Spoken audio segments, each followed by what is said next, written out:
स्वाहा महस्राजहुंबड स्वाहा ओम शुद्धं ग्रथाचाहावं हिरण्यवरुधां भरणें सुवर्णरदस्रजां महाशुंबिकाधै नमः பிறன்பு சார்ந்த பக்த கொடி மேன்பர்களே, எல்லாம் வல்ல உலகெல்லாம் உணர்ந்தோதற்கரியவராகிய எங்கும் நீக்காமர் அடங்கியிருக்கக்கூடிய எம்பெருமான் சிவபெருமானினுடைய அங்கங்களிலே ஒன்றாம் அம்பிகையினுடைய அவதாரங்கள் பலவாம். அவற்றிலே அம்பிகையினுடைய பல நாமங்களிலே பல இடங்களிலே கோவில் கொண்டு எழுந்துருள்பாடிக்கும் அன்னையினுடைய அவதாரங்கள் பலவற்றுள் தற்பொழுது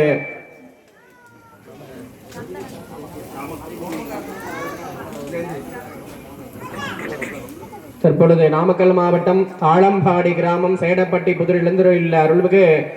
ஸ்ரீ செல்லாண்டி அம்பிகையினுடைய ஆலய கும்பாபிஷேக முதற்கால யாக வேள்விகள் எல்லாம் தற்பொழுது நடைபெற்றுக் கொண்டிருக்கின்றது. அது சமயம் அம்பிகையினுடைய இந்த யாகசாலையிலே சப்தவிம்சதி என்று சொல்லக்கூடிய துவார பூஜை